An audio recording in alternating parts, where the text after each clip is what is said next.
Antes de entrar a los puntos concretos de la redacción o de las redacciones que se proponen, tanto desde senadores como desde las distintas comisiones, es importante ubicar un poquito en contexto esta discusión y ver qué es lo que está en la base de este debate interesantísimo. Aquí indudablemente lo que se está discutiendo es si se mantiene el mismo nivel de control político del trabajo de los jueces y fiscales, etcétera, etcétera, o no. Y cuando hablo de control político, no me refiero al control de los políticos, sino que hablo del control de la colectividad, de la sociedad. Y en esto participan no solamente políticos, sino participan medios de comunicación, actores sociales, etcétera, etcétera. Y uno conversando con jueces y fiscales, y todos sabemos esto, que hay una situación que muchas veces se vuelve exasperante, por la que tienen que atravesar los que quieren ingresar al Poder Judicial o al Ministerio Público o a las otras instancias. Situación exasperante que pasa por el peregrinar permanente, constante, ante aquellos que tienen el poder para designar, para vetar a alguien, para integrar previamente la terna y después ser designado en algunas de las instancias. Ese es el grave problema. Esa es la discusión. Y de esto creo que no lo van a decir abiertamente ni los jueces ni los fiscales, porque no lo pueden decir públicamente por lo menos. De esto quieren zafarse en la medida de las posibilidades. Porque ¿qué es lo que ocurre? No nos vamos a engañar. Cada vez que, por ejemplo, hay elecciones para el Consejo de la Magistratura, se van los colegas, se postulan los colegas abogados, por ejemplo,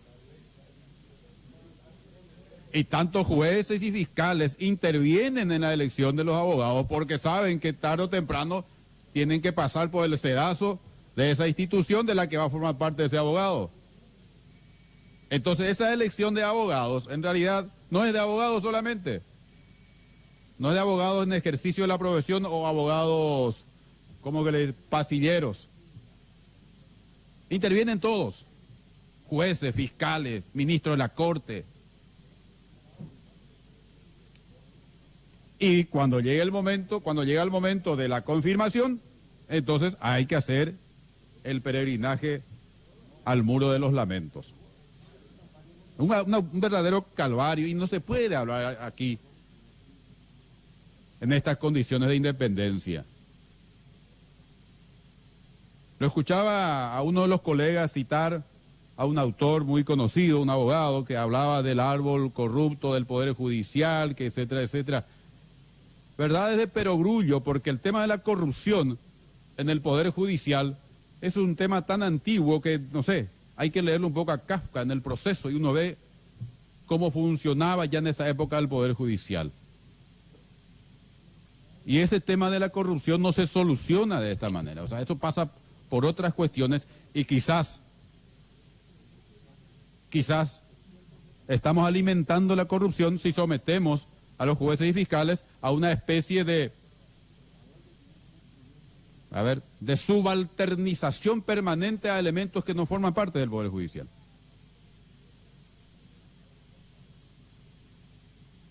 Yo no sería tan radical en afirmar que lo que plantea la Cámara de Senadores es un adefesio jurídico constitucional, es una aberración, porque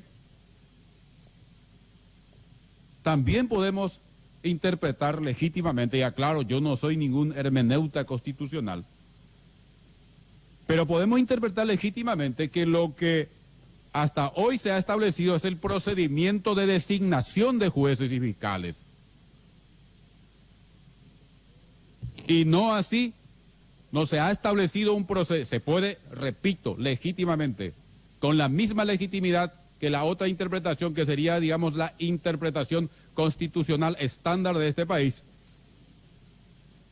Se puede decir que hasta hoy no hemos establecido un procedimiento específico para la confirmación de jueces y fiscales. Y esto no es para nada descabellado, porque el artículo 252, en un párrafo aparte, en el segundo párrafo, habla de la confirmación. En el primer párrafo habla de la inamovilidad de cargo, sede, grado, etcétera, etcétera, para el cual fueron nombrados. Aquí habla de nombrados, de nombramiento. Y en el segundo párrafo, o sea, legisla, reglamenta en un párrafo distinto el tema de la confirmación, al decir los magistrados que hubiesen sido confirmados por dos periodos siguientes al de su elección adquirirán la inamovilidad en el cargo.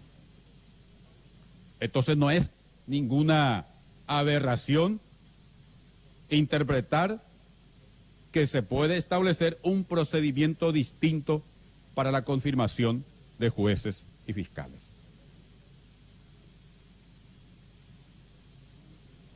Pero acá dicen que se excluye con el proyecto del Consejo de la Cámara de Senadores, se excluye al Consejo de la Magistratura. En realidad no se lo excluye, se inicia el proceso en el Consejo de la Magistratura.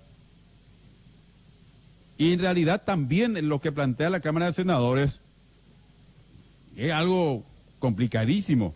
Hay que pedir informe a la Contraloría General de la República, a la Inspectoría General del Ministerio Público, al Consejo de Superintendencia de la Corte Suprema de Justicia, al Tribunal de Ética Judicial, y después el Consejo de la Magistratura analiza los antecedentes y si le parece que corresponde, remite su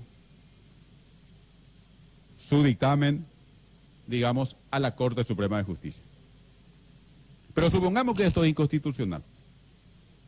La pregunta es, si esto es inconstitucional porque no se le da la posibilidad al Consejo de la Magistratura de conformar las ternas conforme, de acuerdo a lo que establece el artículo 264, al imponer a través de una legislación ordinaria que alguien sí o sí tiene que integrar esa terna, en realidad estamos atrofiando la potestad constitucional del Consejo de la Magistratura. Ya no conforma terna, completa en todo caso, pero no conforma, porque hay uno que sí o sí debe integrar esa terna.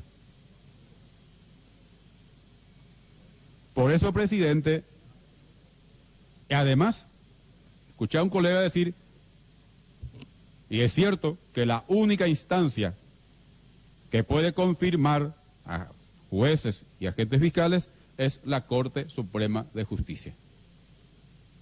Y aquí en el proyecto del Senado justamente se plantea eso. La única discusión acá es con qué procedimiento.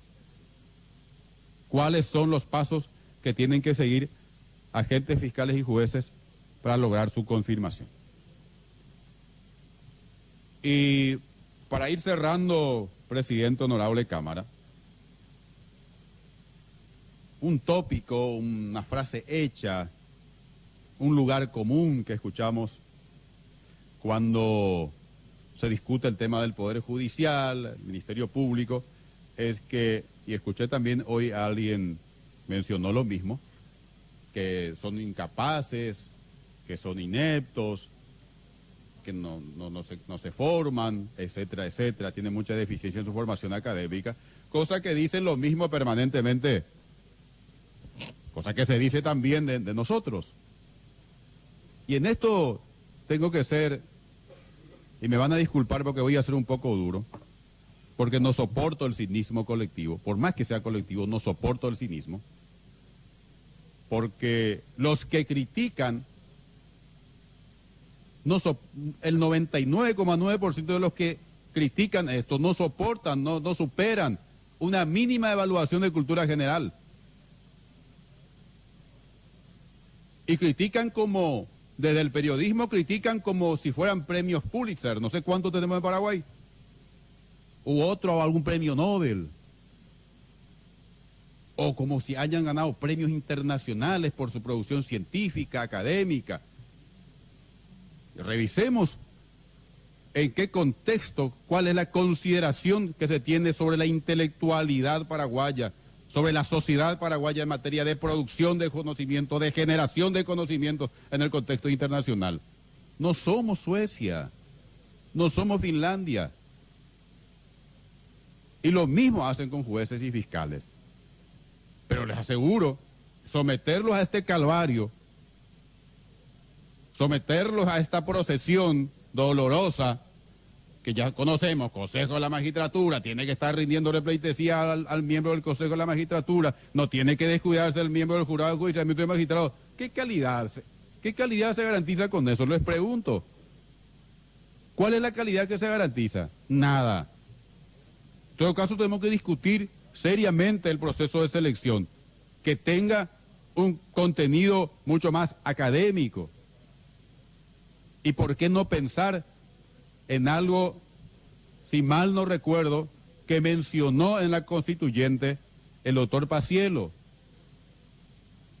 en contratar académicos internacionales que vengan a hacer las evaluaciones académicas, científicas, de las sentencias, de los dictámenes de los fiscales y jueces, y que eso sirva también a la hora de confirmarlos o de no confirmarlos? Pero no nos engañemos, esto no garantiza ninguna calidad, este procedimiento establecido en el Paraguay. No, de ninguna manera no tengo ganas de congraciarme con nadie, pero así como he dicho en su momento, que algunos convierten a las redes sociales en auténticas cloacas públicas porque descargan sus resentimientos, descargan sus miserabilidades de repente para criticar a un colega diputado. No acepto que se haga lo mismo con ningún otro estamento de la sociedad paraguaya. Por lo tanto, presidente, si vamos a modificar en serio este sistema, si realmente queremos aportar a la tranquilidad, a la seguridad, a la estabilidad de los agentes fiscales, defensores públicos y jueces de la República, yo planteo que pensemos seriamente en la posibilidad de ratificar lo de la Cámara de Senadores. Insisto en esto, nadie puede decir que tenga la verdad absoluta, pero en definitiva respetaremos lo que decida obviamente la mayoría de esta Cámara. Muchas gracias, presidente.